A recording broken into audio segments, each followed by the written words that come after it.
जी माणसं मनानं जिंकलेली असतात ती रणात पराभूतच होऊ शकत नाहीत। रण कुठलंही असो तर जिंकायचं असेल तर मन जिंकणं महत्वाचं। मन विचाराने जिंकता येतं, विचार संस्कारातून येतात, संस्कार प्रबोधनातून घडतात आणि प्रबोधन अशा व्याख्यानमालेतून घडत राहतं।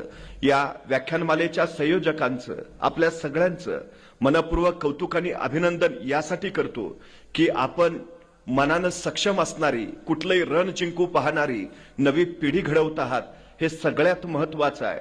खरं तर जो रण जिंकतो त्याला मी वीर म्हणतो, पण जो मन जिंकतो त्याला मी महावीर म्हणतो। खऱ्या अर्थानं वर्धमानाने एकही लढाई कधी जिंकली नाही, पण त्यांना महावीर म्हटलं गेलं याचं कारण त्यांनी मन जिंकलं होतं।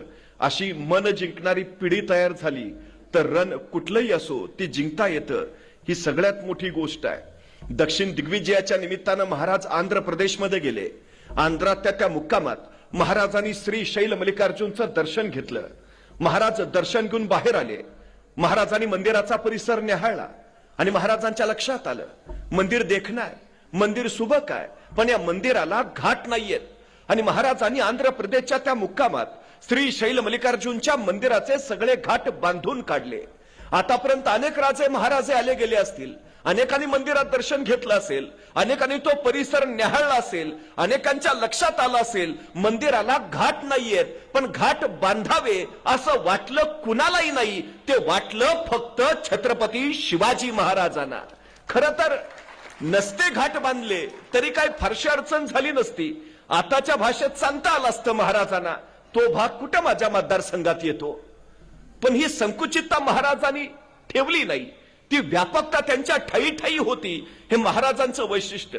एके दिवशी महाराज मंदिरातून दर्शन घेऊन बाहेर आले आणि शिखराचं दर्शन घेण्यासाठी महाराजांनी शिखराकडे पाहिलं आणि महाराजांच्या लक्षात आलं मंदिराच्या प्रत्येक कोपऱ्यावर एक गोपूर आहे, पण चौथ्या बाजूचं उत्तरेचं गोपूर बांधायचं राहिलंय, ते अपूर्ण आहे। आणि महाराजांना तत्काळ वाटलं हे अपूर्ण राहिलेलं गोपूर बांधायलाच हवं। महाराजांनी तत्काळ आंध्र प्रदेश मधले काही मजूर बोलावले, त्यांना सांगितलं हे अपूर्ण राहिलेलं चौथं गोपूर बांधून पूर्ण करा, किती खर्च येईल। मजुरांनी रक्कम सांगितली, महाराजांनी तत्काळ पैसे दिले, गोपूर बांधून करा। आणि महाराज पुढच्या मोहिमेला निघाले। महाराजांनी दिलेल्या रकमेच्या बळावर आंध्र प्रदेश मधल्या त्या मजुरांनी श्री शैल मल्लिकार्जुनच्या मंदिराचं ते चौथं गोपूर बांधून पूर्ण केलं। गोपूर बांधून झालं आणि सगळे मजूर एकत्र बसले। ऐसा राजा होणे नाही, कित्येक आले गेले, कित्येकांनी मंदिर पाहिले, कित्येकांच्या ध्यानी आले, चौथे गोपूर बांधावयाचे राहिले, पण बांधावे असे वाटले कोणालाही नाही। ते वाटले फक्त छत्रपती शिवाजी महाराजांना। ऐसा राजा होणे नाही, बस या राजांचं अस्तित्व इथं राहायला हवं, राजा आपल्या समोर असायला हवेत, राजांकडनं आपल्याला प्रेरणा मिळायला हवी, काय करता येईल। अनेक मजूर म्हणाला आपण असं केलं तर हे जे चौथं गोपूर आपण बांधलंय त्या चौथ्या गोपुरात आपण महाराजांचीच मूर्ती बसवली तर उत्तम उत्तम उत्तम। आणि आश्चर्य वाटेल, आंध्र प्रदेश मधल्या मजुरांनी वर्गणी काढली आणि श्री शैल मल्लिकार्जुनच्या मंदिराच्या त्या चौथ्या गोपुरात छत्रपती शिवाजी महाराजांची मूर्ती बसवली। महाराजांच्या हयातीत महाराजांचं उभारलं गेलेलं हे पहिलं स्मारक आहे आंध्र प्रदेश मध्ये। महाराजांनी इथंच एक ध्यान मंदिर सुद्धा उभा केलेलं, काळाच्या ओघात त्याची पडझड झाली, पण आता त्याच ध्यान मंदिराच्या जागी छत्रपती शिवाजी महाराज स्फूर्ती मंदिर तिथं उभा आहे। कधी आंध्र प्रदेशमध्ये गेलात तर महाराजांचं ते मंदिर बघून या। दक्षिण दिग्विजय करून महाराज परत निघाले। येता येता कर्नाटकात आले। कर्नाटकात बेलवडे नावाचे एक ठाणं आहे। मल्लम्मा तथा सावित्रीबाई देसाई नावाच्या ठाणेदारीन तिथं राज्य करत होत्या। नवरा आदिलशाहीचा सरदार मरण पावला, नवऱ्याच्या पश्चात ठाण्याचा कारभार या मल्लम्मा म्हणजे सावित्रीबाई देसाई बघत होत्या। आमचा दादाजी नावाचा महाराजांचा सरदार, त्याला असं वाटलं की सगळं जिंकत निघालोच आहे तर बेलवाडीचं ठाणंही जिंकावं। त्यांनी काय मोजकं सैन्य घेतलं आणि बेलवाडीच्या ठाण्यावर हल्ला चढवला, पण बाई मोठ्या चिवट आणि जिद्दीच्या या सावित्रीबाई देसाईंनी दादाजीचा सपशेल पराभव केला। सावित्रीबाईने आपला पराभव केलाय हे जर महाराजांना कळलं तर दादाजी चपापला, आणखी प्रचंड फौज गोळा केली आणि अफाट फौज घेऊन त्यांनी पुन्हा बेलवाडीच्या ठाण्यावर हल्ला चढवला। यावेळी मात्र सावित्रीबाई देसाईंचा पराभव झाला। विजयाच्या उन्मादात दादाजींनी सावित्रीबाईंना कैद केलं। महाराजांच्या सामने चला, कैद झालेल्या पराभूत झालेल्या सावित्रीबाई निघाल्या, पण अचानक थबकल्या, घरदिशी मागं वळाल्या. स्वतःचं तानं बाळ त्यांनी आपल्या सोबत घेतलं आणि म्हणाल्या, आता चला. तानं बाळ घेतलेल्या सावित्रीबाई कैदी म्हणून महाराजांच्या पुढ्यात उभा राहिल्या. त्यांना माहिती आहे आपण कैदी आहोत, आपण पराभूत आहोत. हा राजा आता आपल्याला शिक्षा सुनावणार, सजा फरमावणार. पण महाराजांनी काही शिक्षा सुनावण्या अगोदरच सावित्रीबाई झरदिशी पुढे झाल्या आणि स्वतःच्या हातातलं तानं बाळ त्यांनी महाराजांच्या मांडीवर ठेवलं आणि महाराजांना म्हणाल्या, मी तुमची दोषी आहे, मी तुमची कैदी आहे. काय शिक्षा द्यायची असेल तर ती मला द्या, पण या सगळ्या प्रकारात माझ्या या तान्या बाळाचा काही दोष नाही, त्याला दोषीश नको.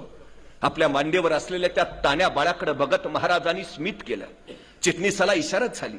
चिटणीस दुधाची वाटी घेऊन आला आणि आपल्या मांडीवर असलेल्या त्या तान्या बाळाला महाराजांनी चमच्यानी दूध पाजलं आणि दूध पाजून झाल्यावर महाराज त्या तान्या बाळाकडे बघत सावित्रीबाईंना म्हणाले, हा आमच्या मांडीवर जो आहे ना तो आमचा भाचा आहे, हा आमचा भाचा आहे. म्हणजे तुम्ही आमच्या बहीण झाला. मग कुठला भाऊ बहिणीला सजा देतो, कुठला भाऊ बहिणीला शिक्षा फरमावतो, कुठला भाऊ बहिणीचं राज्य बळकावतो? दादाजी यांचं राज्य यांना परत द्याच, पण आमच्या बहीण म्हणून आमच्याकडून चोळी बांगडीसाठी यांना नवराज्य जोडून द्या. आणि हा आमचा भाचा, त्याच्या दूध भातासाठी वतनाची व्यवस्था करा. त्या सावित्रीबाईंना काही कळेना. कैसा राजा, कैसा राजा? माझं राज्य ताब्यात घेणं राहिलं बाजूला, मला शिक्षा देणं राहिलं बाजूला. हा राजा माझं राज्य तर मला परत देतोच, पण मला आपली बहीण मानतो, चोळी बांगडीसाठी नवराज्य जोडून देतो. माझ्या मुलाला आपला भाचा मानतो, त्याच्या दूध भातासाठी वतनाची व्यवस्था करतो. धन्य धन्य ऐसा राजा होणे नाही. या राजांची ही कीर्ती चिरंतन राहायला हवी. म्हणून या सावित्रीबाई देसाईंनी या प्रसंगाची 3 दगडी शिल्प तयार केली. म्हणजे महाराज बसलेत, त्यांच्या मांडीवर ते तानं बाळ आहे, महाराज त्याला चमच्यानी दूध पाजतायत आणि शेजारी सावित्रीबाई देसाई उभा आहेत. अशी ती दगडी शिल्प. कधी कर्नाटकात गेलात तर धारवाड नावाचा जिल्हा आहे, त्या धारवाड जिल्ह्यात यादवाड नावाचं गाव आहे. त्या यादवाड गावात एक मारुतीचं मंदिर आहे आणि त्या मारुतीच्या मंदिरात सावित्रीबाई देसाईंनी कोरलेलं छत्रपती शिवाजी महाराजांचं दगडी शिल्प आहे. नव्हे, महाराजांच्या जिवंतपणे महाराजांचं उभारलं गेलेलं हे जगातलं पहिलं मंदिर आहे. ते कर्नाटकातल्या या यादवाड गावात. खर तर महाराजांनी आपल्या स्वराज्यामध्ये नैतिक मूल्यांना प्रचंड मोठं बळ दिलं. आपली प्रत्येक कृती ही नैतिक मूल्यांवरच असली पाहिजे आणि आपण कृतीशील केलेलं नैतिक मूल्य उद्याच्या पिढ्यांसाठी संस्कार म्हणून निर्माण झाला पाहिजे, याच्याकडे महाराजांचा कटाक्ष होता. राजकारण हे अर्थकारणावर चालतं, पण महाराजांचं राजकारण हे नैतिक मूल्यांवरच चाललेलं आपल्याला वारंवार दिसतं. ही सगळ्यात आणि सगळ्यात महत्वाची गोष्ट आहे. महाराजांनी सांगितलं, शेतकऱ्याच्या भाजीच्या देठालाही हात लावायचा नाही. आपल्या सैनिकांना सक्त आदेश होता, पण कुठल्या शेतकऱ्यांच्या? आपल्या राज्यातल्याच. आपल्या राज्यातल्या शेतकऱ्यांच्या भाजीच्या देठाला तर हात लावायचा नाहीच. पण शत्रू राज्यात असाल, शत्रू राज्यातल्या शेतकऱ्यांच्या भाजीच्या देठालाही हात लावायचा नाही. फक्त आपल्याच नव्हे, शत्रू राज्यातल्या शेतकऱ्यांची काळजी घेणारा हा पहिला राजा आहे. महाराजांनी दुसरा सक्त नियम बनवला, बाई माणसास धक्का लागता कामा नये. आपल्या राज्यातल्या, शत्रू राज्यात असाल, शत्रू राज्यातल्या बाई माणसाला सुद्धा धक्का लावायचा नाही. सक्त आदेश आहे. आणखी एक नियम महाराजांनी सांगितला, मंदिर, मस्जिद, चर्च हात लावायचा नाही. आपल्याच नव्हे, शत्रूच्या राज्यात असला तरी. महाराजांचं राजकारण हे अशा नैतिक मूल्यांवर, म्हणून आपलेच नव्हे तर शत्रूही महाराजांचा गौरव करतात, महाराजांची स्मारक मंदिर उभा करतात. जगाच्या पाठीवर सगळ्यात जास्त स्मारक जर कुणाची असतील तर ती आहेत फक्त छत्रपती शिवाजी महाराजांची. माणूस गेल्यानंतर त्यांचे पुतळे स्मारक होणं स्वाभाविक आहे, पण एखाद्या माणसाच्या हयातीतच त्यांच्या कर्तृत्वाची स्मारक उभारत असतील तर ते केवढं मोठं कार्य आहे, किती अफाट. खर तर 350 वर्षापूर्वी महाराजांनी राज्य उभा केलं, पण राज्य उभा करतानाच महाराजांनी पहिला विचार केला, एक राज्य उभा करणं सोपं आहे, पण उभारलेलं राज्य टिकवणं ते कठीण, पण तितकंच महत्वाचं. या भूमीत राज्य नव्हती असं नाही. देवगिरीचं साम्राज्य होतं विजयी, नगरचं राज्य होतं उद्ध्वस्तच. आपण हे राज्य उभा करून कदाचित हे नाही, हे स्वराज्य चिरंतन राहिलं पाहिजे. पण महाराजांनी पहिला विचार जो केला, या स्वराज्याला धोका कुठून, महाराष्ट्राला धोका कुठून. आणि महाराजांच्या लक्षात आलं, महाराष्ट्राला धोका जमिनीवरनं नाही, महाराष्ट्राला धोका समुद्रावरनं आहे. आणि सम्राट चंद्रगुप्तानंतर हिंदुस्थानात स्वतःचं आरमार उभा करणारा पहिला राजा म्हणून आम्हाला छत्रपती शिवाजी महाराजांचं नाव घ्यावं लागतं. पहिलं आरमार उभारणं सगळ्यात महत्वाचं. आता आरमार उभा करायचं, महाराजांच्या पूर्वी समुद्रात जर आपली नौका न्यायची म्हटली तर पोर्तुगीजांचा परवाना आवश्यक असायचा. राज्य आपलं, देश आपला, पण समुद्र आपला नव्हता. महाराजांनी सांगितलं, देश आमचा ना, समुद्रही आमचाच असेल. बेपनाह हुकूमत पैदा केली दर्यावर. पण आरमार म्हणल्यावर जहाज आली, तोफा आल्या. हे कुठून निर्माण करायचं? तत्कालीन काळात जहाज इंग्रजांकडनं घ्यावी लागायची, दारूगोळा पोर्तुगीजांकडनं आणावा लागायचा, तोफा डचांकडनं घ्याव्या लागायच्या. ते देतही होते, ते व्यापारीच. पण महाराजांनी विचार केला, इंग्रज आज जहाज देत आहेत, पोर्तुगीज आज तोफा देत आहेत, डच आज दोरगोळा देत आहेत, पण उद्या हे देणं यांनी बंदच केलं तर. आणि महाराजांच्या लक्षात आलं, जी माणसं दुसऱ्याच्या खांद्यावर उभा असतात ती केव्हाही ढासळतात, जी माणसं स्वतःच्या पायावर उभा असतात त्यांना कोसळण्याचा धोका नसतो. स्वराज्य स्वतःच्या पायावर उभा राहिलं पाहिजे. आणि महाराजांनी पहिली गोष्ट केली, रत्नागिरी जिल्ह्यातल्या विजयदुर्गला महाराजांनी जहाज बांधणीचा कारखाना काढला. मुंबई जवळच्या कात्रजला आरमाराची गोदी उभारली. पुणे जिल्ह्यातल्या मावळला आशिया खंडातला सगळ्यात मोठा तोफा ओतायचा कारखाना सुरू झाला. स्वराज्यासाठी जे आवश्यक ते इथंच तयार झालं पाहिजे. राज्य स्वयंभू आणि स्वयंपूर्णच असली पाहिजे. सगळ्यात महत्वाची गोष्ट, उद्योगशीलता आणि उद्यमशीलता हे दोन अलौकिक गुण जर महाराष्ट्राला कुणी दिले असतील तर ते दिलेत छत्रपती शिवाजी महाराजांनी. जहाज तयार झाले, जहाज दर्यावर तरंगू लागली, पण एखाद्या जहाजामध्ये एखाद्या अवजड तोफ ठेवली तर त्या तोफेच्या ओझ्याने जहाज डचमळायचं, सबब नेम चुकायचा, तोफेचा गोळा पुढे सुटला, दाब मागं पडला की जहाज पाण्यात बुडायचं. महाराजांनी हे सगळं बघितलं आणि महाराजांच्या लक्षात आलं, काहीतरी केलं पाहिजे, काहीतरी केलं पाहिजे. आणि एके दिवशी महाराज विचार करून कल्याणच्या कारखान्यात पोहोचले. आपल्या सगळ्या कामगारांना गोळा केलं. मी सांगतो तसं जहाज तयार करा, मी सांगतो तसं. आणि महाराजांनी सांगितलं असं असं असं, आणि तसं तसं जहाज तयार झालं. तत्कालीन काळात पाण्यावर अत्यंत जलद गतीनं पडणार, किती ओझं ठेवलं तरी न डचमळणार, तोफेचा गोळा पुढे सुटला, दाब मागं पडला तरी पाण्यात न बुडणार, असं विलक्षण जहाज महाराजांनी निर्माण केलं. ज्या इंग्रजांकडनं जहाज विकत घ्यावी लागायची त्या इंग्रजांनी महाराजांना पत्र पाठवलं, तुम्ही तयार केलेलं जहाज आम्हाला विकत देता का? महाराजांनी त्या जहाजाचं नाव ठेवलं संगमरी जहाज तथा संगमेश्वरी जहाज. ही महाराजांची निर्मिती आहे, महाराजांची. 350 वर्षापूर्वी महाराज उद्यमशीलतेच्या दृष्टिकोनातून महाराष्ट्राला पुढे नेत आहेत. सगळ्यात महत्वाचं आज वाईट एवढं वाटतं की एकेकाळी महाराष्ट्रात इंग्रजांनी मागणी करावी, विकत मागाव्यात अशा नौका तयार होत होत्या. आजही आम्हाला नौका वहन करणारी जहाजं परदेशातून घ्यावी लागतात. राफेल सारखी विमानं आम्हाला परदेशातून मागवावी लागतात. ही आमची सगळ्यात मोठी अडचण आहे. ज्या महाराजांनी आम्हाला सगळ्या बाबतीत स्वयंपूर्ण असलं पाहिजे हा संदेश दिला, त्या देशात आजही आम्हाला विकतची शस्त्रास्त्र घ्यावी लागतात. ही शोकांतिका. याचं कारण काय नाही आमच्यात? सगळ्यात महत्वाची गोष्ट आहे काय नाही. जंजिरा घ्यायचा प्रयत्न बऱ्याच वेळा महाराजांनी केला, अपयशी ठरला. अखेर जंजिराच्या उरावर दुसरी लंका उभारावी म्हणून महाराजांनी दर्यातच दुसरा दुर्ग उभारायला सुरुवात केली, सिंधुदुर्ग. बेपना हुकूमत तयार झाली पाहिजे दर्यावर. सिंधुदुर्गाचं बांधकाम पूर्ण झालं आणि महाराज पाहणी करायला दुर्गावर आले. बांधकाम पाहता पाहता महाराजांचा उजवा पाय तिथल्या ओल्या चुनाव्याच्या गिलाव्यात पडला आणि पायाचा ठसा उमटला. पाय झटक्यात मागे कर. तसे कामगार म्हणाले, महाराज धन्य झालं, आपण या दर्यात दुसरी लंका उभारत आहात. आम्हाला वाटत होतं की आपलं अस्तित्व इथं राहावं. आपलं अस्तित्व या ठशांच्या रूपाने आता जिवंत राहील. तोपर्यंत महाराजांचा हात एका बांधकावर पडला, तिथंही हाताचा ठसा उमटला. धन्य झालो महाराज, हे ठसेच असेच ठेवू द्यायची आम्हाला परवानगी द्या. महाराजांनी परवानगी दिली. पुढं महाराणी जिजाऊराणी सरकारांनी त्या महाराजांच्या ठशांचं जतन करून त्याला काचेची कवाडं बनवलीत. आजही सिंधुदुर्गावर गेलात तर महाराजांच्या पायाचा आणि हाताचा ठसा तुम्हाला पाहायला मिळेल. महाराजांचं हे तिसरं जिवंत स्मारक आहे, महाराजांच्या हयातीत उभा राहिलेला. या राजांनी दर्यावर कशी बेपना हुकूमत निर्माण केली त्याचं साक्षीदार बनलेलं हे स्मारक आहे. सगळ्यात महत्वाचं 50 वर्षाचं आयुष्य आहे महाराजांचं.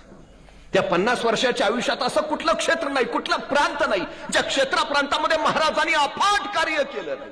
10 वर्ष बालपणात गेली, 10 वर्ष घोड्यावर बसून फक्त युद्ध खेळण्यात गेली आणि उरलेली 30 वर्ष निर्माण केलेल्या स्वराज्याचं सुराज्य करण्यात गेली. स्वराज्य म्हणजे माझं राज्य, सुराज्य म्हणजे लोककल्याणकारी राज्य. जगाच्या पाठीवर एवढ्या कमी कालावधीत घडलेली दुसरी क्रांती नाही. 750 वर्षाचं पारतंत्र्य महाराजांनी फक्त 35 वर्षात हटवलंय. फक्त 35 वर्षात. कुणाच्या बळावर? कोण होतं मदतीला, कोण होतं सोबतीला? रानावनातली, डोंगर दऱ्यातली 18 पगड जातीची, 12 बुलतेदाराची चड्डी लंगोटीतली पोरं घेऊन महाराजांनी राज्य उभा केलं. कवायती फौजा नव्हत्या, अजिबात नाही. शेतकऱ्यांनी निर्माण केलेलं हे राज्य आहे. हातातला रुमणं बाजूला टाकून शेतकरी ज्यावेळी तलवार हाती घेतो त्यावेळी राज्य उभा करतो, हे दाखवणारा हा सगळ्यात मोठा इतिहास आहे. हे महाराजांनी निर्माण केलं. सगळ्यात महत्वाचं आम्ही करू शकतो.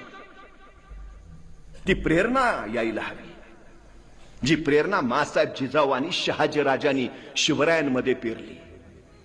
आमची अडचण सध्या तिथं ती आहे. मानवी व्यक्तिमत्वाचे संशोधक आणि जीवशास्त्रीय अभ्यासक असं सांगतात की नुकतंच जन्माला आलेलं एखादं नवजात बाळ तुम्ही आम्हाला आणून द्या आणि त्याला काय बनवायचंय ते सांगा, आम्ही त्याला बनवून देतो. हवं ते बनवतायत, हवं ते घडवतायत. काय व्हायचंय तुम्हाला? जिल्हाधिकारी व्हायचंय? होऊ शकता. काय व्हायचंय? नाटककार होऊ शकता, चित्रकार बनू शकता, सैन्य दलात जायचंय जाऊ शकता, डॉक्टर बनायचंय बनवू शकता. अडचण काहीच नाही. जे हवं ते करू शकता. ओल्या मातीच्या गोळ्याला जर हवा तसा आकार देता येत असेल तर जिवंत मांसाच्या, हाडामांसाच्या गोळ्याला सुद्धा हवा तसा आकार देताच येतो.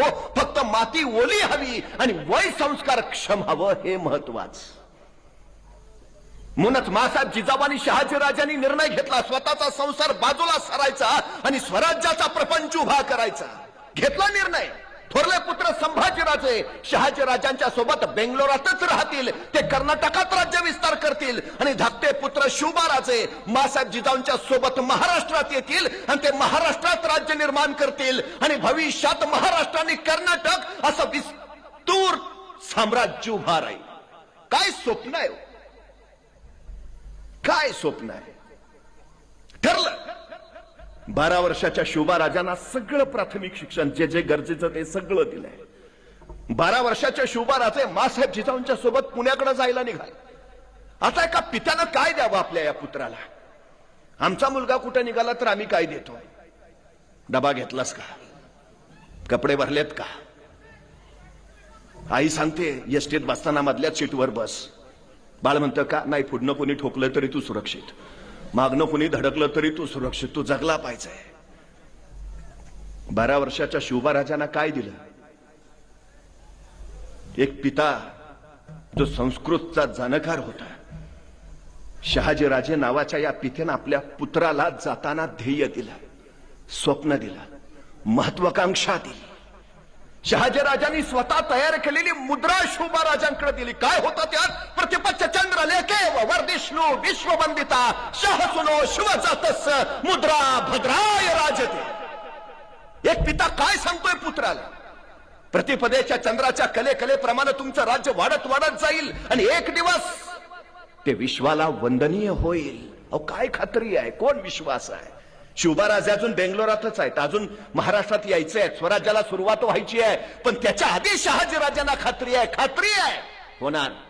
तुमचं राज्य उभा राहणार आणि उभा राहिलेलं राज्य जगाला वंदनीय होणार. काय विश्वास आहे?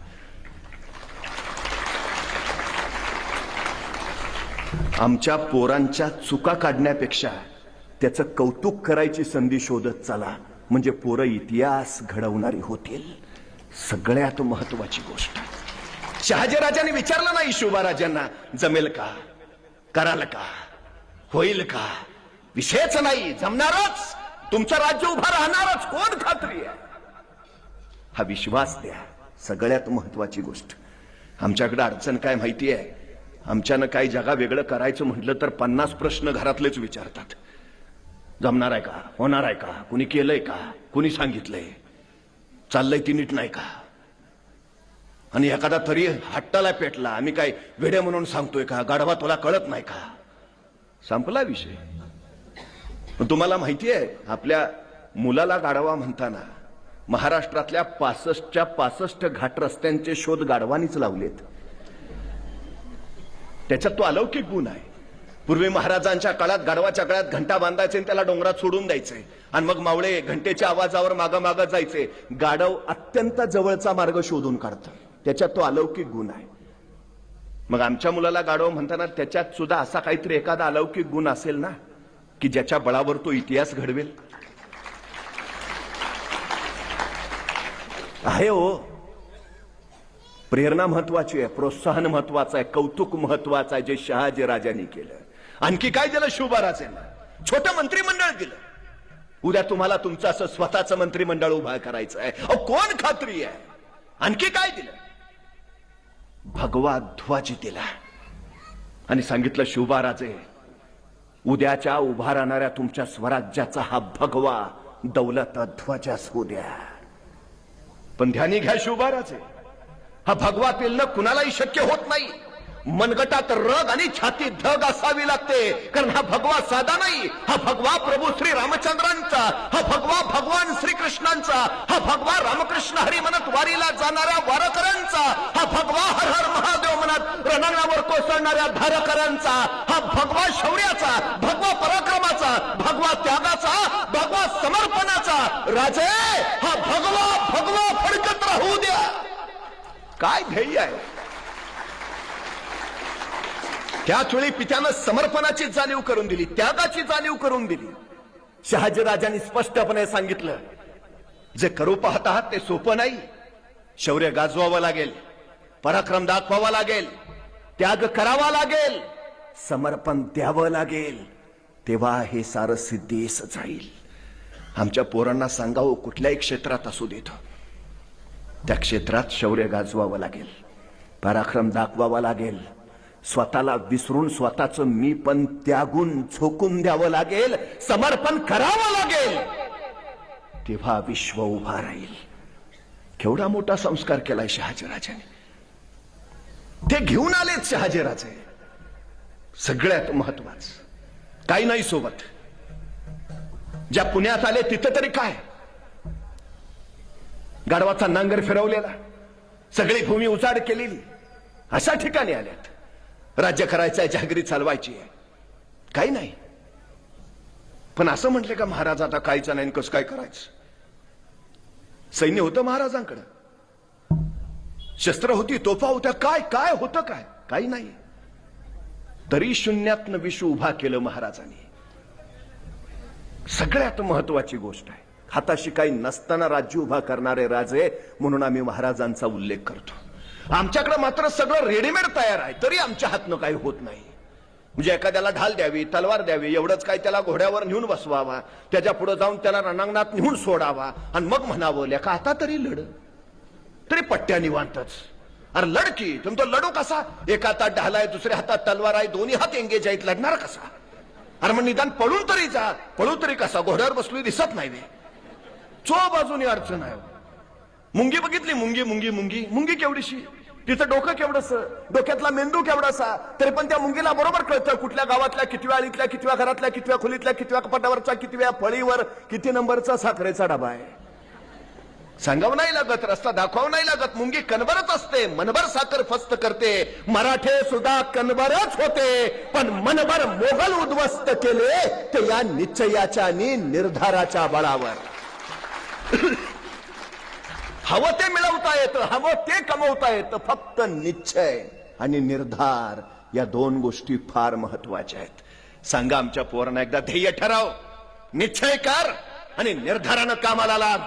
हे नाही ते नाही करत बसूच नकोस, सुरुवात तर कर. मग बघ आमची अडचण अशी म्हणजे पोरं सुरुवातच करत नाहीत. नाही चाललाय विचार.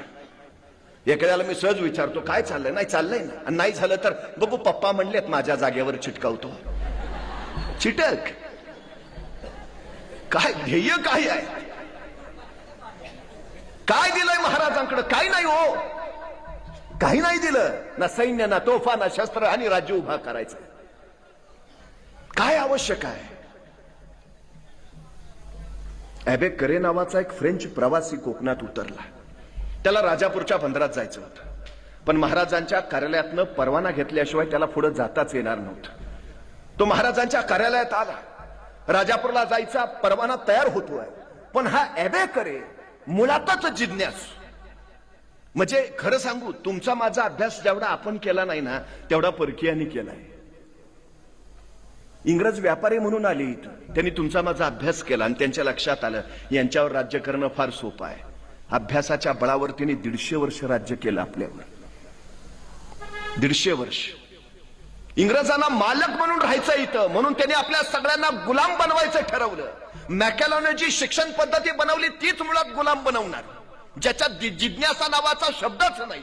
तुम्हाला प्रश्नच पडता उपयोगाचे नाहीत. प्रश्न पडले तर तुम्ही उत्तर शोधाल, उत्तर शोधले तर तुम्हाला ज्ञान मिळेल. नको आहे ते. आम्ही तेच शिकवतो. किती पोरं जिज्ञासू आहेत आमच्यातली, किती पोरं प्रश्न विचारतात. सगळ्यात महत्वाचा हा ॲबे करे त्या परवाना तयार व्हायच्या काळात नुसते प्रश्न विचारतोय. आमची पोरं प्रश्नच विचारत नाहीत. मी फिजिक्सचा प्राध्यापक, माझ्या आधी अनेक प्राध्यापक झाले, इथनं पुढेही अनेक होतील, पण शिकवतात काय? Newton's law, Einstein's rule, Edison's formula. मला कायम प्रश्न पडतो, न्यूटन्स लॉच का, पाटील्स लॉ का नाही? आईन्स्टाईन्स फॉर्म्युलाच का, देशमुख फॉर्म्युला का नाही? एडिसन्स रूलच का, जगदाळेच रूल का नाही? मला कोड खरंच उलगडलेलं नाही. आमची लोक का शोध लावत नाही? आमच्या लोकांना प्रश्नच पडत नाहीत. आमच्या लोकात जिज्ञासाच नाही. मला कधी कधी बरं वाटतं, बरं झालं ते सफरचंदाच्या झाडाखाली न्यूटनच बसला होता.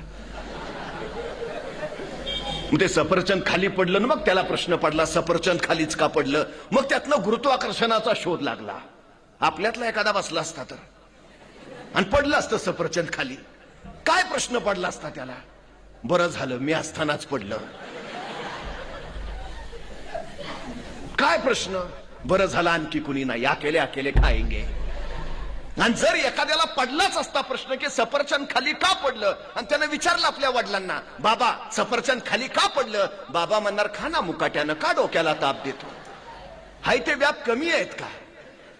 संपला आमचा न्यूटन सफरचंदाच्या झाडाखालीच. का घडत नाहीत पोरं, का मोठी होत नाहीत? ही जिज्ञासा आहे का आमच्यात? ॲबे करे महाराजांच्या कार्यालयात पहिला प्रश्न विचारतोय, हे जे तुमच्या महाराजांचं सगळं चाललंय, तुमच्या महाराजांचं ध्येय काय? तुमच्या महाराजांची महत्वाकांक्षा काय? तुमच्या महाराजांचं स्वप्न काय? आणि महाराजांच्या कार्यालयातला तो अधिकारी सांगतोय आमच्या महाराजांचं ध्येय, आमच्या महाराजांचं स्वप्न, आमच्या महाराजांची महत्वाकांक्षा अहद तंजावर पासून तहद पेशावर पर्यंत आणि सिंधू नदी पासून बंगालच्या उपसागरापर्यंत अखंड साम्राज्य उभा करायचं, आमच्या साम्राज्यावर भगवा डौलानं फडकावत ठेवायचा, हे माझ्या राजांचं ध्येय. ठरलंय हो ध्येय. अहद तंजावर ते तहद पेशावर, सिंधू नदी पासून बंगालचा उपसागर, अखंड साम्राज्य उभा करायचं. हे फक्त महाराजांचं नव्हे, त्या महाराजांच्या कार्यालयात काम करणाऱ्या अधिकाऱ्याचं सुद्धा स्वप्न झालंय. त्यालाही माहिती आहे ते. हे ध्येय आणि त्याचा पाठलाग सगळ्यात महत्वाचं. ॲबेकरनं दुसरा प्रश्न विचारला, तुमच्या महाराजांचं ध्येय एवढं प्रचंड आहे, मला कौतुक याचं आहे की तुमच्या महाराजांचं सैन्य कमी, तुमच्या महाराजांची शस्त्र कमी, तुमच्या महाराजांकडे सामर्थ्य कमी, पण तरी तुमचे महाराज प्रत्येक लढाईत यशस्वी होत आहेत. तुमच्या महाराजांच्या यशाचं कारण काय? तसा महाराजांच्या कार्यालयात तो अधिकारी म्हणाला, इथले नद्या, डोंगर, नाले, रस्ते, घाट रस्ते महाराजांना सगळं नजरेत साठवल्यासारखं आहे. अभ्यास हे आमच्या महाराजांच्या यशाचं कारण आहे. कशाच्या बळावर जिंकले महाराज? अभ्यास. आमची पोरं अपयशी का होतात? विना अभ्यास. साधं सोपं गणित आहे. आमच्या गावातली 4 पोरं परवा एकत्र आली, म्हणली नोकऱ्या तर नाहीत, काहीतरी उद्योग करूया. मग झालं संशोधन सुरू, कुठला उद्योग करायचा. बराच वेळ खल केल्यावर त्यांच्या लक्षात आलं आपलं गाव जरा आत आहे, एसटी स्टँड बाहेर आहे, एसट्या बाहेरच थांबतात, माणसं तिथंच उतरतात आणि 2 किलोमीटर चालत गावात येतात. लोकांना प्रचंड त्रास होतो. आपण जर रिक्षा घेतली व्यवसाय जोरात चालेल. एसटीतनं उतरणारा माणूस रिक्षातून लगेच गावात, व्यवसायात चालेल. ठरलं. चौघांनी लगेच पैसे काढले, चौघात मिळून रिक्षा घेतली, नवी कोरी रिक्षा लगेच स्टँडवर लावली, रिक्षा स्टँडवर लावली आणि चौघातले 3 रिक्षात मागं बसले, चौथा पुढे बसला. एसटी आली, माणसं उतरली, रिक्षा बघून हरकली, धावत धावत रिक्षात बसायला आली. वाकून बघितलं, म्हणले रिक्षा फुल, चलो पैदल. 6 महिने झालं यांचा व्यवसायच होईना. 6 महिन्याने परत एकत्र आले, म्हणले या व्यवसायात काही दम नाही, दुसरा करूया. म्हणले कुठला करायचा? बराच विचार केला. नंतर लक्षात आलं आपल्या गावात गाड्या भरपूर आल्यात, पण गाडी पंक्चर झाली तर पंक्चर काढायचं दुकान नाही. पंक्चर काढायचं दुकान टाकू, जोरात चालणार. परत चौघांनी पैसे काढले, पंक्चर काढायचं दुकान टाकलं. पण पंक्चर काढायचं दुकान टाकून 6 महिने झाले तरी ह्यांच्या दुकानात एकही गाडी पंक्चर काढायला आली नाही. का? ह्यांनी पंक्चर काढायचं दुकान 4थ्या मजल्यावर टाकलं होतं. काय करताय? कुठं करताय? कधी करताय? कसं करताय? या प्रश्नाची उत्तरं शोधणं याचा अर्थ अभ्यास करणं. कुठल्या क्षेत्रात आहात त्या क्षेत्राचा सखोल आणि खोलवर अभ्यास हे तुमच्या यशाचं सगळ्यात महत्वाचं कारण. महाराज यशस्वी का झाले? अभ्यास, विलक्षण अभ्यास. सुरतेवर छापा मारला महाराजांनी, इंग्रजांच्या वखारीवर धाड पडली. आता इंग्रजांच्या वखारीत काय? सोनं नाणं हिरे मोती माणकं. पण महाराजांचं लक्ष तिकडं नाही. महाराज जिज्ञासू, त्यांची जिज्ञासू नजर भिरभरत राहिली. काहीतरी आहे, हे इंग्रज सुधारले, पुढारलेले, शिक्षित, इथं काहीतरी असेल. आणि नेमकं सापडले एका कोपऱ्यात एक कसलं तरी यंत्र महाराजांना सापडलं. महाराजांनी उचललं, सोबत आणलं. आता यंत्र उचलून आणलं खरं, पण यंत्र कशाचं आहे तेच माहित नाही. जिज्ञासा किती आहे बघा. महाराजांनी परत इंग्रजांना पत्र पाठवलं, ते परवा छापा मारलेला, आणलंय तुमचं यंत्र उचलून, पण ते कशाचं आहे सांगता का? नाही सांगितलं इंग्रजांनी, नाही सांगितलं. महाराजांनी स्वतः शोध घेतला, हे यंत्र कशाचं कशाचं, आणि महाराजांना कळालं हे छपाई करायचं यंत्र आहे. उत्तम उत्तम उत्तम. छपाई करता येईल, ग्रंथ छापता येतील, ज्ञान प्रवाहित करता येईल. अभ्यास व्हायला हवा, ज्ञान झिरपायला हवं, ग्रंथ हवेत. हे छपाई यंत्र चालू झालं पाहिजे, चालूच झालं पाहिजे. महाराजांनी पुन्हा इंग्रजांना पत्र पाठवलं. ते छपाई यंत्र चालवणारा कोणी माणूस पाठवता का? नाही पाठवला इंग्रजांनी. जेवढा काळ महाराज सुरतमध्ये होते तेवढा काळ त्यांनी ते यंत्र चालू करायचा प्रयत्न केला, झालं नाही. शेवटी महाराज सुरतवरनं निघाले. निघताना महाराजांनी ते छपाई यंत्र सुरतेच्या भीमजी पारेख नावाच्या माणसाला दिले आणि सांगितलं छपाई यंत्र सुरू करा, छपाई कला सुरू करा. महाराज पुढे महाराष्ट्रात आले, पण महाराजांनी दिलेलं ते यंत्र भीमजी पारेखनी चालू केलं आणि हिंदुस्थानातला पहिला छापखाना सुरतमध्ये सुरू झाला, ज्याचं नाव होतं श्री शिवाजी छापखाना. म्हणजे हिंदुस्थानच्या छपाई कलेचे जनक म्हणून सुद्धा आम्हाला महाराजांकडे बघावं लागतं. 350 वर्षापूर्वी महाराजांचा काळ किती धामधुमीचा आहे. पण या धामधुमीच्या काळात सुद्धा महाराजांनी किती ग्रंथ तयार करून घेतले असतील.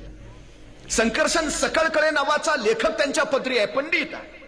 त्याला सांगितलं ग्रंथ लिही. गनिमी काव्याच्या युद्धतंत्रावर महाराजांनी त्याच्याकडनं ग्रंथ लिहून घेतलाय. महाराजांनी चरित्र स्वराज्याचं या संकर्षण सकळकडेकडनं लिहून घेतलंय. त्याच्याही पेक्षा अमात्य बोलू रघुनाथ पंडितम करूची राजव्यवहार कोशम, मराठीतला पहिला शब्दकोश आहे हा राजव्यवहार कोश महाराजांनी तयार करून घेतलाय.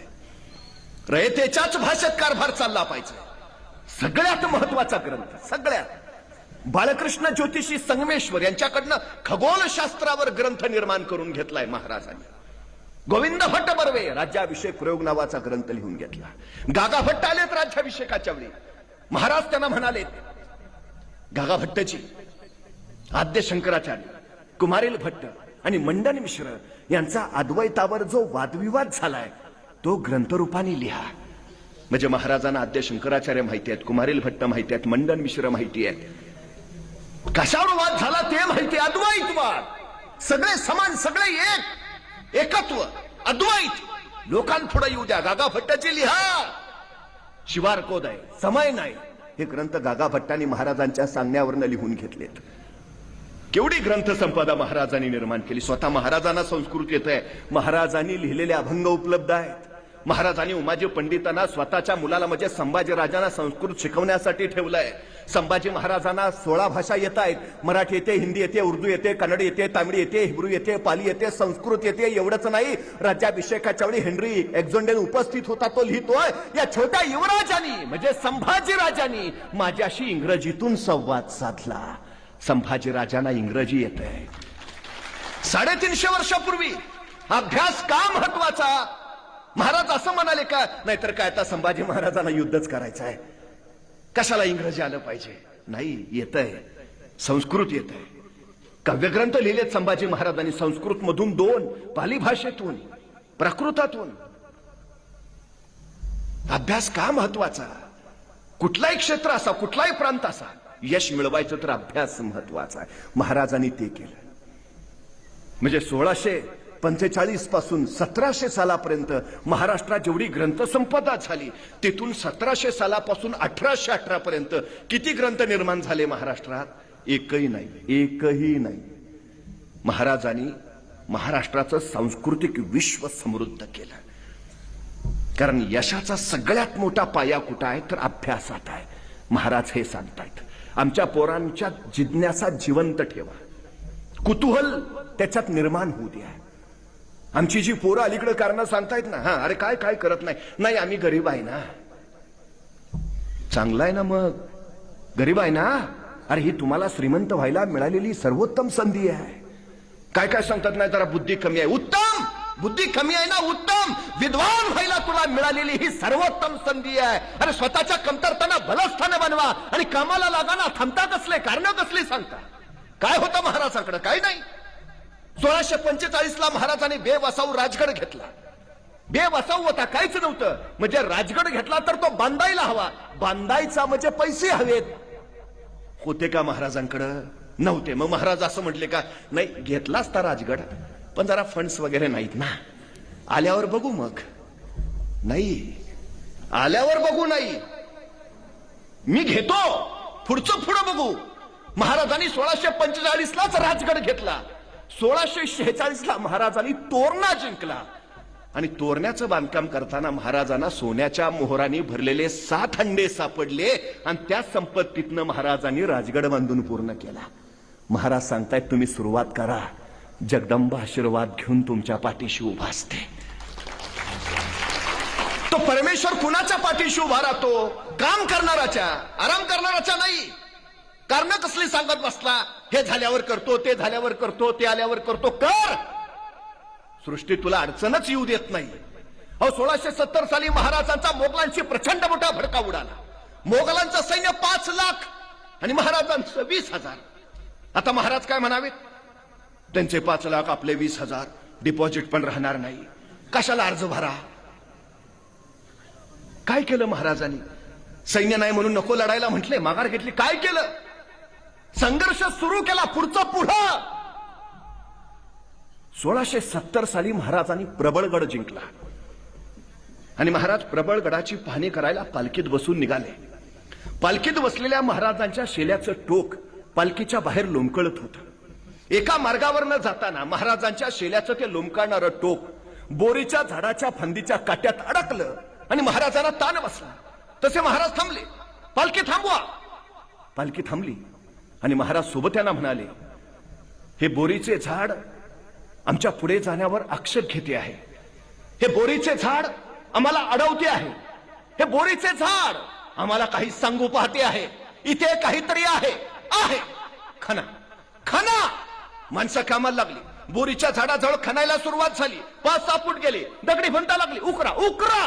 भिंत उकरली. 27 घागरी आणि 4 कढया एवढं सोनं महाराजांना तिथं सापडलं. आणि या 27 घागऱ्यांनी 4 कड्या या सोन्याच्या बळावर, संपत्तीच्या बळावर महाराजांनी मोगलांच्या विरोधातला संघर्ष जिंकला. तुम्ही सुरुवात करा, सृष्टी पाठीशी उभा असते. शून्यात विश्व उभा करणारे महाराज प्रत्येक लढाईत यशस्वी का झाले? थांबले नाही. तो कारण नाही सांगत बसले, हे नाही ते नाही ते नाही हे नाही. आमच्या पोरांना सांगा, कारण नका सांगू, सबब तर अजिबात नको. पुढे चला, सुरुवात करा. एक जण डोंगराच्या पायथ्याला उभा होता, वेळ रात्रीची. मी म्हणलं का थांबलाय? नाही, वर जायचं आहे. म्हणलं जा ना. मग नाही, अंधार आहे ना. मग मी माझ्या हातातला कंदील त्याला दिला, म्हणलं जा आता. आणि मी आलो निघून. दुसऱ्या दिवशी पहाटे त्या पायथ्याला पोहोचलो तर सद्ग्रस्त तिथंच. मी म्हणलं अरे वा, जाऊन आला वाटतं. नाही, गेलोच नाही. म्हणलं का? अंधार आहे ना. अरे म्हणलं मग कंदील दिला होता ना. हो दिला होता ना, पण त्याचा उजेड फक्त माझ्या पायापुरताच पडतोय, मला किती लांब जायचं आहे. अरे भल्या माणसा, चालायला सुरुवात तर कर, उजेड आपोआप तुझ्या पायाबरोबर येत जाईल. सांगावं आमच्या पोरांना, सुरुवात कर बस, आपोआप आपोआप होत आहे सगळं. ध्येय ठरवा. ध्येयाच्या दृष्टीनं ज्या क्षेत्रात जायचं आहे त्याचा सखोल अभ्यास करा. अभ्यासाच्या बळावर मग तुम्हाला तुमच्या पुढच्या कृतींचं नियोजन करता येईल. तुम्ही काम कसं करता याला महत्व नाही, काम किती करता हेही महत्वाचं नाही. तुम्ही तुमच्या कामाचं नियोजन कसं करता हे फार आणि फार महत्वाचं आहे. 50 वर्षाचं आयुष्य आहे महाराजांचं, पण या 50 वर्षाच्या आयुष्यात एकही घटना अशी नाही, एकही प्रसंग असा नाही की ज्याचं महाराजांनी नियोजन केलं नाही. अहो ते जाऊ द्या, आईच्या गर्भात असतानाच ज्यांच्या आयुष्याचं नियोजन ठरलंय, असे जर कुणी महापुरुष या सृष्टीत जन्माला आले असतील तर छत्रपती शिवाजी महाराजांशिवाय दुसरं नाव नाही. जन्माला यायच्या आधीच ठरलंय. हो का जन्माला यायचं? जन्माला यायच्या आधीच ठरलंय. जन्माला येऊन काय करायचंय? 50 वर्ष एकही घटना नाही, एकही प्रसंग नाही की ज्याचं महाराजांनी नियोजन केलं नाही. एक साधी गोष्ट सांगतो. 10 नोव्हेंबर 1659 महाराजांनी प्रतापगडावर अफजल खानाचा कोतळा बाहेर काढला. अफजल खानाचा कोतळा बाहेर काढायला महाराजांना फक्त 2 मिनिटं लागली, पण या 2 मिनिटाच्या यशस्वीतेसाठी महाराजांनी तब्बल 1 वर्ष नियोजन केलं होतं. तब्बल 1 वर्ष. आईन्स्टाईन असं म्हणतात की मला जर कुणी 1 तासाचं काम करायला सांगितलं तर तासाभराचं ते काम कसं करावं ह्याच्या नियोजनात मी 50 मिनिटं घालवीन, आणि 50 मिनिटाच्या नियोजनाच्या बळावर तासाभराचं ते काम मी फक्त 10 मिनिटात उरकीन. नियोजन तुमचा वेळ वाचवतं, नियोजन तुमची ऊर्जा वाचवतं, नियोजन तुमचे कष्ट वाचवतं. नियोजन फार महत्वाचं. 35 वर्षात 750 वर्षाचं पारतंत्र्य का हटवलं? फक्त नियोजन. भान राखून योजना आखाव्यात आणि बेभान होऊन ते अंमलात आणाव्यात, हे महाराजांच्या यशाचं सूत्र आहे. सगळ्यात महत्वाची गोष्ट, सगळ्यात. बघा ना, 40,000 फौजांशी अफजल खान निघाला. महाराज कोणत्या परिस्थितीत आहेत त्यावेळी? महाराजांच्या प्रिय पत्नी सईबाई राणी सरकारांचं निधन झालंय. महाराज विलक्षण दुःखात आहे, आणि या दुःखात असताना महाराजांना निरोप मिळतोय की तुम्हाला जिंदा या मुर्दा पेश करतो, अशी विजापुरात कसम खाऊन अफजल खान येऊ लागला. स्वतःचं दुःख सावरावं की स्वराज्यावरच हे आलेलं सैतानी संकट आवरावं, बाजूला सारलं दुःख. आणि महाराज निघाले राजगडावर, तर थेट आले प्रतापगडावर. आता प्रतापगड का निवडावा? शेजारी थंड हवेचं महाबळेश्वर आहे म्हणून? भयान आहे, बिकट आहे. केरळ दऱ्याखोऱ्यांचा भयान, कडकपाऱ्यांचा. दिवसा ढवळ्या सूर्य जिथं जमिनीवर पोचत नाही, माणसाची बात सोडा पाकर इथं फिरकत नाही, असा निगड भयान प्रतापगड. खानाला कळालं राजाने प्रतापगड जवळ केलाय. मोठा चौथाळला खान, मोठी जहरी आणि गहरी चाल टाकली राजाने, पण पर्याय नव्हता. अखेर खान आला. वाईच्या पसरणीच्या घाटात खानाचं सगळं सैन्य पसरलं. महाराजांना कळालं खान 40,000 फौजांशी वाईच्या पसरणीच्या घाटात. महाराजांनी तयारी चालू केली. सोबत्यानं सांगितलं आपलं सैन्य गोळा करा. माणसं कामाला लागली, सैन्य गोळा झालं. महाराजांनी तानाजींना विचारलं, तान्हा किती झाले? आणि तानाजी म्हणाले, जी 7,500. 7,500. अरे खणाचे 40,000 आहेत. आपले एवढेच. तानाजी खान 40,000 फौजनिशी आहे. महाराज होते नव्हते तेवढे सगळे गोळा करून आणल्यात. रानावनातले डोंगरातले गुरामागचे पण धरून आणल्यात. आपले एवढेच. आपले ह्याच्यापेक्षा वाढूच शकत नाही. आता खानाचे 40,000, आपले 7.5. काय करावं महाराजांनी? माघार घेऊ, परत फिरू? खानाकडे जाऊन मरण्यापेक्षा आपणच आत्महत्या केलेली बरी, असा निराशेचा विचार केला. मग काय केलं? महाराजांनी पर्याय निर्माण केला. परमेश्वर आपलं एक दार बंद करतो, त्याच वेळी आपल्यासाठी तो इतर 10 दारं उघडी करून ठेवत असतो. जो शोधतो त्याला सापडतात. यशाचं सगळ्यात मोठं सूत्र काय हो? सांगा म्हणजे कळेल, मागा म्हणजे मिळेल, शोधा म्हणजे सापडेल, आणि ठोठवा म्हणजे उघडेल. हे 4 नियम आयुष्यात जमायलाच हवेत. सांगा त्याशिवाय कळणार नाही, मागा त्याशिवाय मिळणार नाही, शोधा त्याशिवाय सापडणार नाही, आणि ठोठवा त्याशिवाय उघडणार नाही. महाराजांना विजय हवाय. महाराजांनी एक पर्याय बंद झाला. आपलं सैन्य वाढू शकत नाही. खानाचे 40,000, आपले 7.5. महाराजांनी सांगितलं ठीक आहे, आपले वाढू शकत नाहीत, आपले वाढवताच येत नाहीत. ठीक आहे तानाजी, आपले वाढवता येत नाहीत ना, मग खानाचे कमी करा. काय पर्याय काढला? आपले वाढवता येत नाहीत ना, खानाचे कमी करा. ते तर करता येईल. पर्याय निर्माण करणं महाराजांच्या यशाचं सगळ्यात महत्वाचं सूत्र आहे. मी नेहमी एक गोष्ट सांगतो. एक राजा होता. त्या राजाच्या समोर 2 कैदी आले. राजानं आरोप ऐकले आणि शिक्षा सुनावली, मरेपर्यंत फाशी. फाशीची शिक्षा ऐकल्याबरोबर एक कैदी तिथंच चक्कर येऊन पडला. दुसरा कैदी मात्र न्यूटन असल्यासारखा विचार करत बसला होता. पहिला शुद्धीवर आला तरी दुसरा न्यूटनच. मग पहिल्याने विचारलं, तू शिक्षा ऐकली नाही का? तो म्हणला ऐकली ना. मग तुला भीती नाही वाटत? अरे फाशीची शिक्षा झाली, आपल्याला मारणार आहे आपण. ते म्हणला ते फाशी बिशीचं सोड रे. गेले वर्षभर माझा उडणारा घोडा तयार करायचा प्रयोग चाललाय. प्रयोग अंतिम टप्प्यात आहे. आता काही दिवसात माझा घोडा आकाशात उडेलच.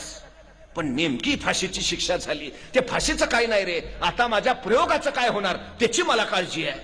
त्या पहिल्याला काय कळेच ना. म्हणला उडणारा घोडा? घोडा कधी उडतो का? तेच सांगतोय ना, प्रयोग अंतिम टप्प्यात आहे. काही दिवसात माझा घोडा आकाशात उडेल. त्यांची चर्चा राजानं ऐकली.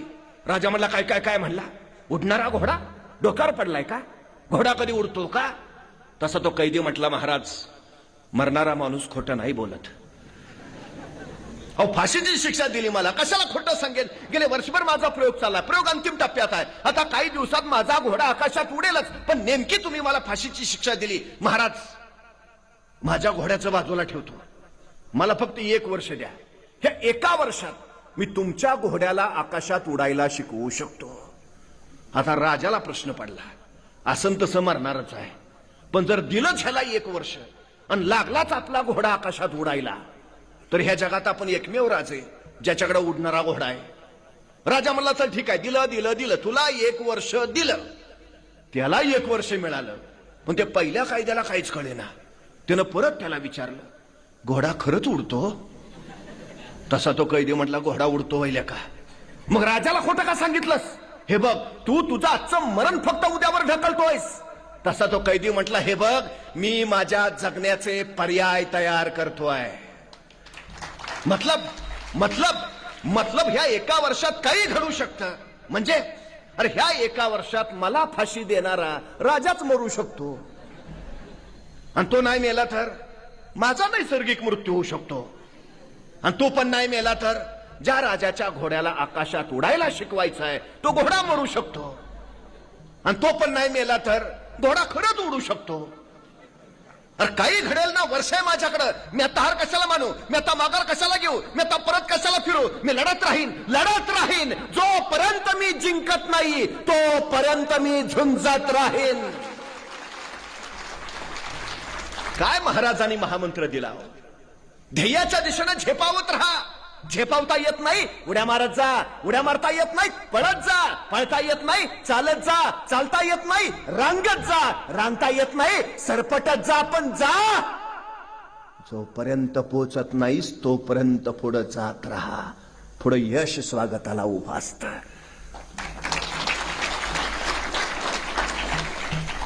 आमची पोरं हरतात कधी, पराभूत होतात म्हणून नव्हे, माघार घेतात म्हणून.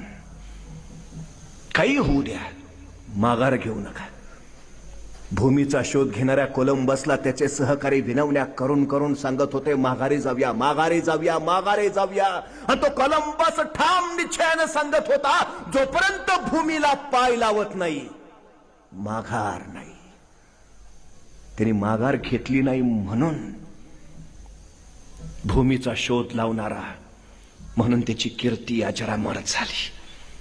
तुम्ही किती वेळा पडता याला महत्व नाही, पडून तुम्ही किती वेळा परत उठून उभा राहता हे फार महत्वाचं आहे. आमच्या पोरांना सांगा, अपयश तुम्हाला संपवण्यासाठी नव्हे, अपयश तुमचा यशाचा पाया भक्कम करण्यासाठी येत असतं. तयार हो, तयार हो, तयार हो म्हणून ते सांगत असतं. महाराजांच्या यशाचं कारण आहे पर्याय, आणि तेच केलं. वाईच्या पसरणीच्या घाटात 40,000 सैन्य पसरलं. काय करामत केली मराठ्यांनी? 20,000 उठलंच नाही. 20,000 सैन्य घेऊनच अफजल खान पुढे आला. प्रतापगडाच्या तोंडाशी रडतोंडीचा घाट, रडतोंडीचा इतका भयान आणि इतका बिकट की तोंड रडल्याशिवाय तिथून पुढे सरकताच येत नाही. पठारावर चालणाऱ्या अफजल खानाच्या सैन्याला अशा घनदाट बिकट जंगलाचा अनुभव नव्हताच. त्या रडतोंडीच्या घाटात खानाचं सैन्य तोंड रडवेला करून जे अडकलं, त्या 20,000तलं 15,000 जागचं हल्लच नाही, 5,000च हल्लं. तेच खानाबरोबर पुढे सरकलं. प्रतापगडाच्या पायथ्याशी खान 5,000 सैन्यासह आला आणि महाराजाला तत्काळ निरोप मिळाला. महाराजांनी निरोप धाडला, अवघे 1000 सोबत आणणे तरच भेटू. आता खान मरता क्या न करता, का तिथनं कळवणार होता? नाही ना, आम्ही 5,000 घेऊन ये, नाहीतर परत जातो. जा, पर्यायच नव्हता हो. शेवटी त्यांनी परत 4,000 मागच ठेवले. 1000 सोबत घेतल्याने खान पुढे सरकला.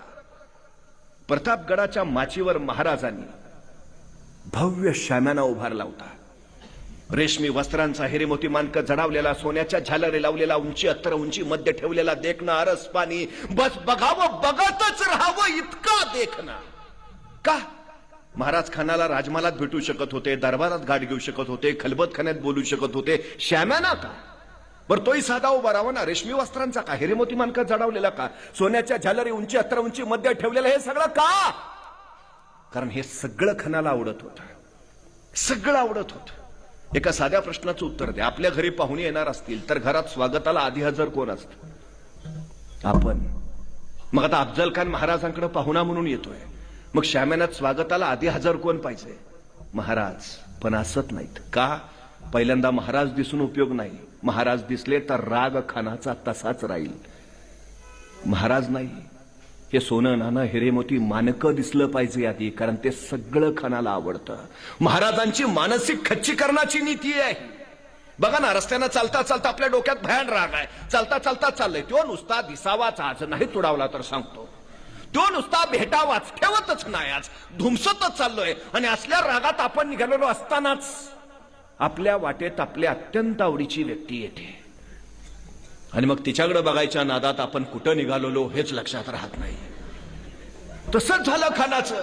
महाराजांना जिंदा मुर्दा पेश करतो असं म्हणत धुमसतच आलाय. आला शामेरात, बघितलं हिरेमोती मानकं, सोनं नाणं, रेशमी अत्तर उंची मध्य, आणि भारावला भारावला, विसरलाच. कशाला आलतो? मानसिक खच्चीकरणाची नीती आहे. महाराजांनी ठरवलं. भेटीचा दिवस ठरला 10 नोव्हेंबर 1659. वक्तही ठरला दुपारी बरोबर 12:35. आता 12:35 का? कारण सूर्य बरोबर माथ्यावर येतो. आता सूर्य माथ्यावरच का? राजे गडावरून खाली येणार आहेत, माचीवर खाली शाम्यान आहे. 12:30 सूर्य मध्यातच का? तर राजे गडावरनं निघाले तर सूर्याच्या त्या लक्क प्रकाशात खानाची छावणी हालचाल स्पष्ट दिसावी. पण खानानं जर राजांकडे बघायचं म्हटलं तर सूर्याची किरण त्याच्या डोळ्यात घुसावी, त्याला काही दिसू नये. वक्त बरोबर दुपारी 12:35. काय अभ्यास असेल ना महाराजांचा. तुम्ही कधी रायगडावर गेलात ज्या दिवशी महाराजांचा राज्याभिषेक होता त्या दिवशी सूर्य रायगडाच्या नगरखान्याच्या बरोबर मध्यातून उगवला होता आणि तो बरोबर महाराजांच्या सिंहासनावर अधिष्ठित झाला होता. गोपाळकृष्ण ज्योतिषी संगमेश्वरांकडनं महाराजांनी खगोलशास्त्रावर ग्रंथ लिहून घेतलाय. काय अभ्यास असेल महाराजांचा. यश मिळवायचंय ना, अभ्यास. ठरलं, वेळ ठरला, दिवस ठरला, महाराज निघाले. आता सोबत कोण घेतलं? तानाजी, बाजी, येसाजी, कोंडाजी, कडतोजी. चला सगळेच येऊ भेटून. कोण होते? एकही नव्हता. मग घेतलं कोण? घेतला जीवा महाला. का? दांडपट्टा चालवतो. हो पण तोच का? समोर सय्यद बंडा आहे, त्याच्याशी झुंजायचं तर हवा फक्त जीवा.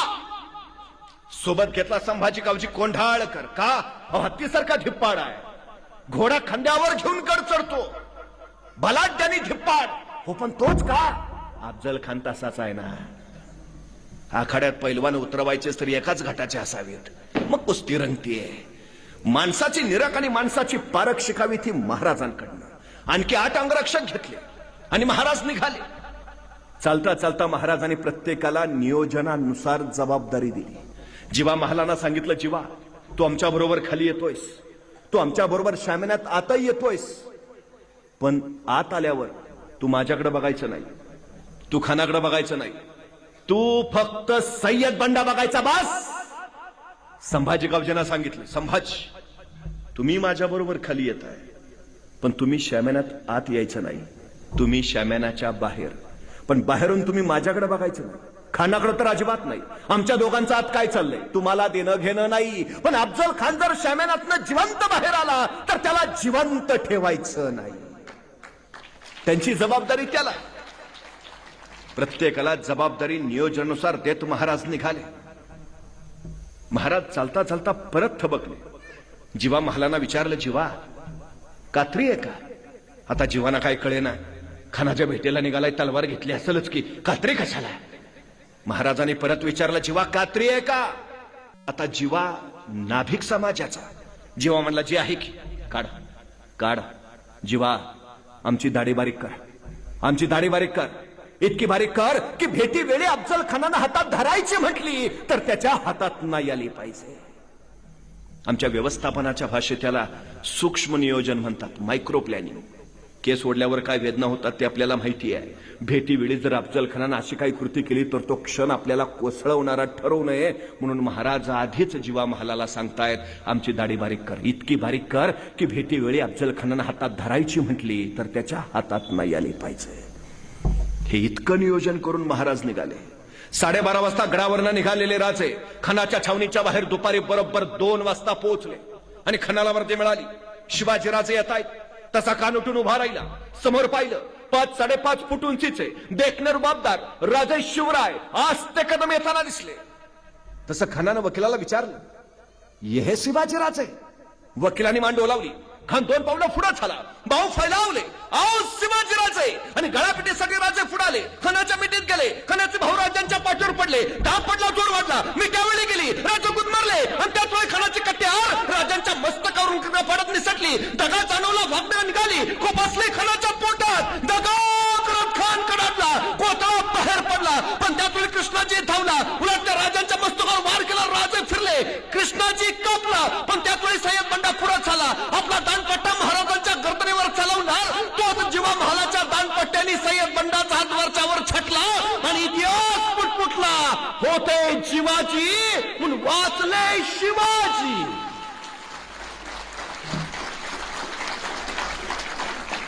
पण एक विचार करायचा, जीवा महाला 1 सेकंद उशीर करतात, फार नाही 1 सेकंद, तर जीवा महालाच्या दांडपट्ट्यांनी सय्यद बंडाचा हात छाटला जायच्या ऐवजी सय्यद बंडाच्या दांडपट्ट्यांनी महाराजांचं मस्तक छाटलं गेलं असतं. स्वराज्याचा ग्रंथ इथंच आटोपला असता. आणि मग कळतं या प्रसंगात महाराजांनी जीवा महालाच का घेतला सोबत. याचं उत्तर इथं आहे. मी जाणीवपूर्वक विधान करतो, आपल्या 50 वर्षाच्या कारकिर्दीत महाराजांनी 1 चाल पुन्हा नाही वापरली आणि 1 माणूस, तोही पुन्हा तर नवा माणूस आहे. जीवा महाला तुम्हाला प्रतापगडच्या रणसंग्रामात दिसेल, तो पुरंदरावर दिसणार नाही. पुरंदरावर मुरारबाजी, तिथं बाजीप्रभू येणार नाहीत. बाजीप्रभू घोडखिंडीत, तिथं तानाजी असणार नाहीत. तानाजी कोंढाण्यावर, तिथं येसाजी भेटणार नाहीत. येसाजी कर्नाटकात, तिथे नेताजी दिसणार नाहीत. नेताजी आग्र्याला, तिथं सूर्याजी असणार नाही. प्रत्येक प्रसंगात नवा माणूस. खान पडला, नियोजनानुसार असं ठरलं होतं की सगळ्यांनी पहिल्या दिंडीत दरवाजाला पोचायचं. राजे पोचले, पाठपाठ एक अंगरक्षक गोळा झाला. राजांची नजर फिरफिरली. 1 2 3 4 5 6 7 8 9 9 9 जाताना 10 होते. मग एक कोण राहिला माग, एक कोण राहिला माग. अंगरक्षकाने एकमेकावर नजर फिरवली. कुणीतरी अंगरक्षक फुटफुटला. राजा संभाजी कावजी दिसत नाहीची. संभाजी तो कुठे थांबला, कोठे थांबला तो? तोपर्यंत संभाजी कावजी पाठीमागून धापा टाकत येताना दिसला. राजाने विचारलं, संभाजी कोठे थांबला होता, कोठे रुकला होता? तसं संभाजी कावजीनं आपला हात वर केला. त्याच्या हातात अफजल खानाचं मस्तक होतं. ही का पाय माग थांबलो होतो. राजे म्हणले, संभाजी हे आपल्या नियोजनात नव्हतं, हे नव्हतं आपल्या नियोजनात, हे नसतं धाडस का केलं? तसं संभाजी म्हणला, राज तुम्ही खानाच्या पोटात वाघनक खूप असली, पण म्हणलं मरतय का नाही म्हणून आणलं का आपण? राजे म्हणले, संभाजी जी वाघनक आम्ही खानाच्या पोटात खूप असली त्याला जहरी जालिम विष लावलेलंच होतं. खान ऐसा तैसा वाचणार नव्हताच. मग हे नसतं धाडस का? संभाजी यदा कदाचित तुम्ही खानाचं मस्तक छटत असताना पाठीमागून तुमच्या मस्तकावर कोणी वार केला असता तर काय जबाब दिला असता मी तुमच्या आईना? तुमच्या आई तर म्हणाल्या असत्या, शिवाजी राजांनी स्वतःचा जीव वाचवला पण माझा लेख मात्र खर्ची घातला नाही. संभाजी एक वेळा अफजल खान नाही मेला तरी चालेल, पण स्वराज्याचा एकही मावळा खर्ची पडता कामा नये. पोटच्या लेकरासारखं प्रेम केलंय महाराजांनी. उगाच नाही हो, माणसं मरायला तयार झाली, उगाच नाही. 2:30 वाजता खान मारला. 2:45 वाजता मराठी सैन्य खानाच्या सणात तुटून पडलं. त्यांचे हत्ती तिथं, घोडे तिथं, उंट्या, समशेरी, तलवारी सगळं तिथंच. अफजल खानाचं सैन्य पाठीला पाहिलं आणि पळून सुटलं. आणि हे सगळं हत्ती, घोडे, उंट, शस्त्र सामग्री सगळं मराठ्यांच्या ताब्यात. महाराजांना आत्मविश्वास किती आहे बघा. एक वेळ तुमच्याकडे काही नसलं तरी चालेल, फक्त आत्मविश्वास हवा. महाराजांना माहितीये आपण खान मारणारच. मारला. महाराजांना हेही माहितीये खान येताना 4000 घोडी घेऊन आलाय. भले 2000 घोडी पळून जाण्यात यशस्वी होतील, पण या प्रसंगात आपल्याला 2000 घोडे मिळणारच आहेत. मिळाली. आता घोडी मिळाली, पण ते घोडी चालवणारे प्रशिक्षित घोडेस्वार हवेत. तर त्या घोड्यांचा उपयोग एखाद्याला विचारावं, गाडी असते ना घरी, घरी मला चालवता येत नाही ना, उपयोग काय तुझ्या गाडीचा? 2000 घोडी मिळाली, पण चालवणारे प्रशिक्षित घोडेस्वार नसतील तर घोड्यांचा उपयोग काय? नियोजन बघा महाराजांचं. 10 नोव्हेंबर 1659 या दिवसाच्या बरोबर 6 महिने आधी महाराजांनी आपल्या 2000 लोकांना घोडेस्वारीचं शिक्षण देऊन प्रशिक्षित करून ठेवलंय. आणि त्यांना सांगितलंय 6 महिन्यानंतर 10 नोव्हेंबरला सायंकाळी 4 वाजता तुम्हाला घोडे मिळणार आहेत, बुकिंग झालेलं आहे. हा असतो आत्मविश्वास. आमच्या पोरांना तो सांगा. जमेल का, होईल का? नाही मिळत यश, जमणारच. हाच तो आत्मविश्वास तुम्हाला यश देतो. सगळ्यात महत्वाची. मला आणखीन एक प्रश्न पडतो की 10 नोव्हेंबरला हे सगळं घडलंय भयानक. 10 नोव्हेंबरला महाराजांनी खान फाडलाय.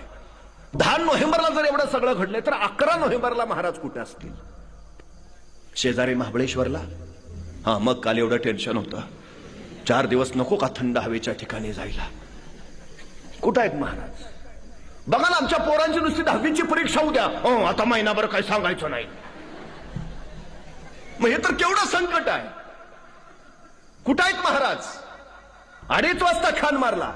4-4:30 वाजता मराठी सैन्यानं खानाचं सगळं टिपलं ताब्यात घेतलं. 6:30 वाजता मराठी सैन्य परत शस्त्रसज्ज झालं. 7 वाजता महाराजांनी घोड्यावर मान टाकली. हर हर महादेवचा जागर झाला आणि मराठी सैन्य त्याच दिवशी निघालं रातोरात. बघता बघता वाई प्रांत जिंकला. महाराज 7 प्रांतात आले. 7 प्रांत काबीज केला. महाराज वारणा नदीच्या खोऱ्यात पोहोचले. वारणा नदीचं खोरं जिंकलं. महाराज कोल्हापूर प्रांतात आले. कोल्हापूर प्रांत काबीज केला आणि 1 डिसेंबर 1659 महाराजांनी पन्हाळ्यावर भगवा फडकला.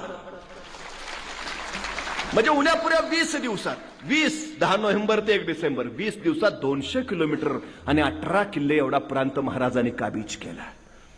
35 वर्षात का 750 वर्षाचं पारतंत्र्य हटवलं? त्याचं कारण इथं आहे. विश्रांती माहिती नाही, आराम माहिती नाही. यशाचा सगळ्यात महत्वाचा मार्ग कुठला माहिती आहे? सातत्य. एक वेळ तुमच्यात काही नसू द्या, पण सातत्याने चिकाटीसारखा गुण जर तुमच्यात असेल ना, तर तुम्हाला अशक्य काहीच नाही. पाण्याचा एक थेंब वज्रासारख्या कठीण दगडावर अखंडपणे पडत राहतो आणि एक दिवस तो दगड फुटतो. तो काय पाण्याच्या थेंबाच्या ताकदीने फुटला? नाही. सतत सतत सतत सतत पडणाऱ्या त्याच्या सातत्याच्या सामर्थ्याने तो फुटला. आमच्या पोरांना सांगा, काही कर, सतत कर, सतत ठोके टाक, सतत घाव टाक, एक दिवस तुला जे हवं ते गाठशील. सातत्य. महाराजांच्या यशाचं कारण ते. पन्हाळा घेतला महाराजांनी, आणि पन्हाळा घेतल्यानंतर पन्हाळ्याच्या पायथ्याच्या खेडेगावातली काही तरणीबाण जिगरबाज पोरं महाराजांच्या स्वराज्यात आली. त्यातच एक जण होता शिवा काशीत. दिसायचा हुबहू महाराजांसारखा, चालणं महाराजांसारखं, बोलणं महाराजांसारखं, मिशी ठेवली महाराजांची, दाढी राजांसारखी, सगळे डोक्यात एकच नाद. जगावं तर वाघासारखं आणि लढावं तर शुभांसारखं. दुसरं सुचत नव्हतं काय त्याला.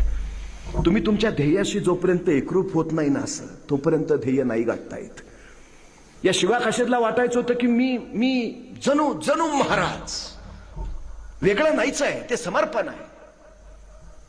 आणि म्हणूनच नेताजी पालकरनी सिद्धी जोहर बरोबर छापा मारला, पण बळ तोकडं पडलं, पराभव झाला.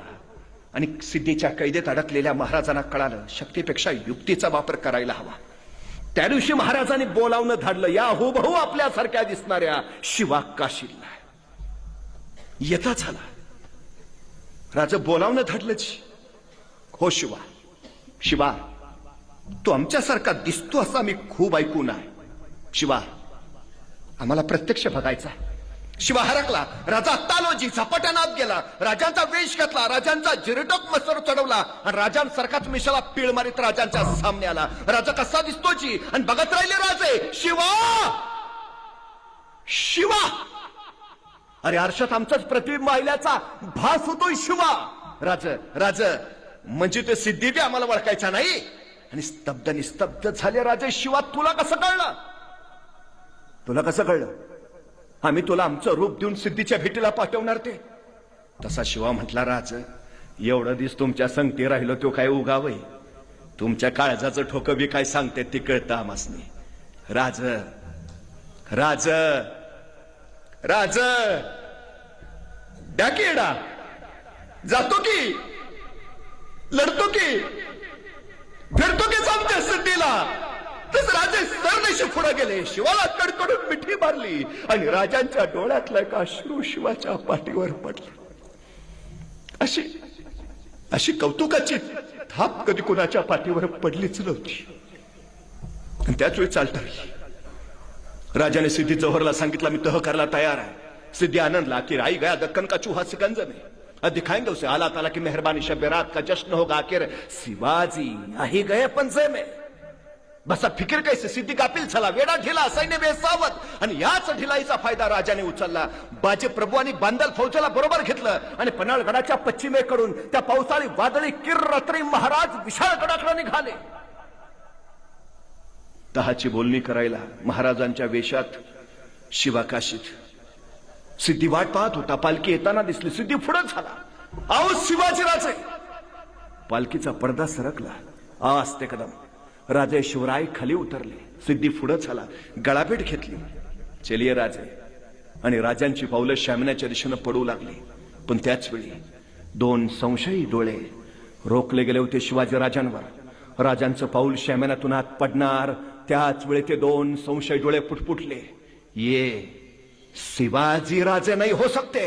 आणि थबकला सिद्धी. ज्ञानात नंगी तलवार लकलकली. सब दिशेत आली. रक्ताची